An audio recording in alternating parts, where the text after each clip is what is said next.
conquering the heavyweight division to becoming the most feared man at the promotion, former champion Francis Ngannou will always go down as one of the all-time greats.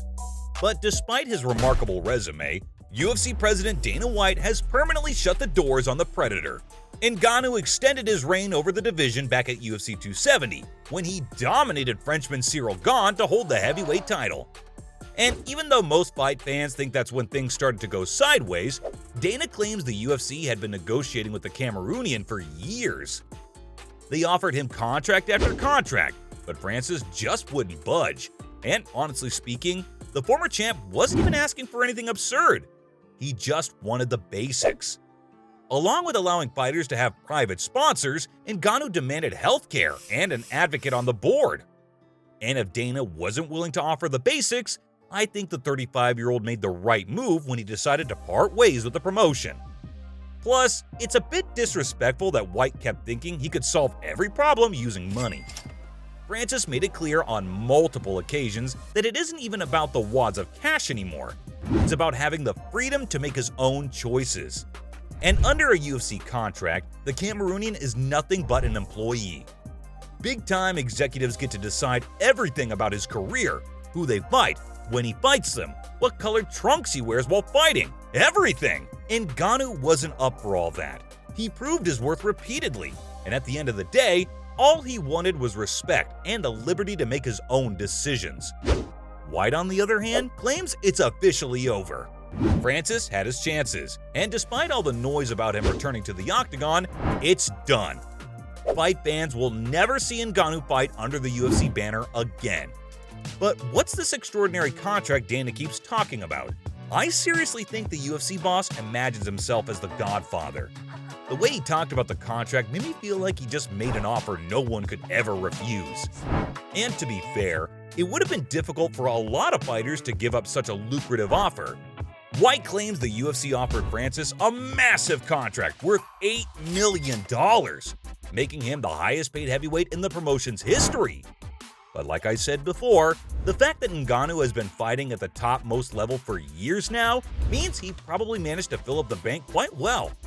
So yeah, it's not about the money anymore. And as for the $8 million contract, Francis said there's no way on earth he's signing it, since it takes away all of his power and hands it over to the UFC executives. But that's not all. The former heavyweight champion said something really interesting that got me thinking. I hand over all the power to you guys. I've seen it in the past how you guys can utilize your power against me, and I don't want that. I wonder what happened. Has the UFC been underpaying him throughout his last contract? Or did they bar him from negotiating a new one? Who knows? It could be either of these, since this isn't the first time a pro has openly lashed out about UFC contracts being nothing but slavery.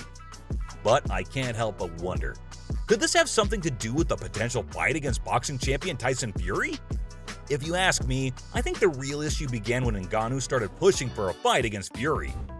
Since he was still under a UFC contract at the time, he probably wanted the boss to change up his contract, allowing him to fight Tyson in an exhibition boxing match. On a side note, you're probably wondering why Ngannou would even think of going up against someone as skilled as Fury. But let me remind you, Francis just so happens to be the hardest puncher on the planet. Yep, I'm not making this up. The guy literally hits as hard as a Ford Focus. Anyway, back to what I was saying. The idea of Tyson Fury versus Francis Ngannou picked up a lot of momentum as fight fans couldn't get enough of the potential blockbuster showdown.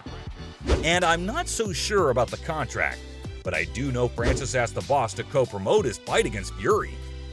I mean, he definitely didn't hold back on the resources when McGregor took on Mayweather, right? Maybe that's what the Cameroonian had in mind.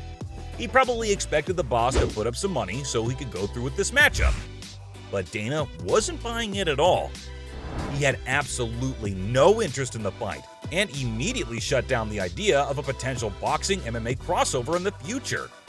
And as much as I wanted these two titans to clash somewhere down the line, I think Dana did the right thing by shutting it down.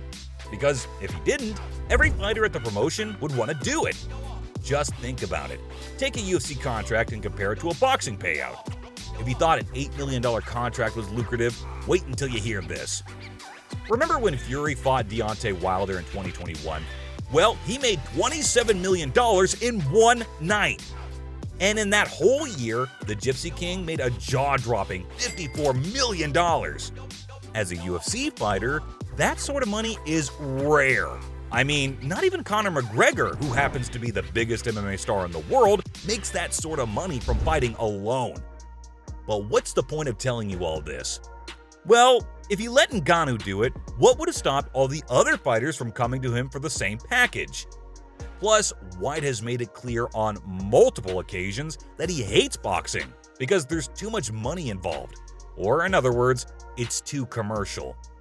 But at the same time, the UFC is commercial too, the only difference being the fighters get absolutely nothing out of it. When you think about it, Francis wasn't just negotiating for himself, he was doing it for every fighter on the roster. He didn't just want private sponsors for himself, he wanted it for everyone so they could make some extra money on the side. Because currently, fighters aren't allowed to have any other logo on their equipment. And if I'm talking about the split, fighters don't necessarily make a lot out of it. A major chunk of the earnings go to the UFC. So when you think about it, Ngannou was looking miles ahead. It wasn't about becoming the highest paid heavyweight of all time for him. It was about transforming the sport. You know, doing something extraordinary that impacts every single person in the company. And the fact that Dana keeps criticizing him by saying he's interested in lesser opponents is just weird. The UFC president said Ngannou has this false idea in his head that there are bigger fights outside the promotion. I'm not too sure what he means by bigger here, because it's pretty clear he's not interested in the money anymore. Maybe it's about legacy for him now. But anyway, what's next for the Meme Machine? The Cameroonian has a pretty solid plan regarding what he wants to do next. He's made it super clear that for now, his focus is entirely on boxing. He wants to star in a high-profile matchup against a big name and show the world what he's made of. And from the way things are looking right now, I think it's probably going to be Tyson Fury.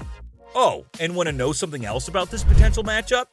It's possible boxing legend Mike Tyson might be a part of it as the referee. But since Ngannou has found most of his success in MMA, he claims he'll revert because he still enjoys it. And with every major promotion lined up to sign the former heavyweight champion, I don't think he'll be short of options by the time he decides to come back. But yeah, it's definitely not going to be the UFC. Uncle Dana has shut the doors for good. That's all I have for Dana White shutting down negotiations with Francis Ngannou. Find out who is the baddest motherfucker on the planet. Man Francis finally breaks through and becomes the undisputed UFC heavyweight champion.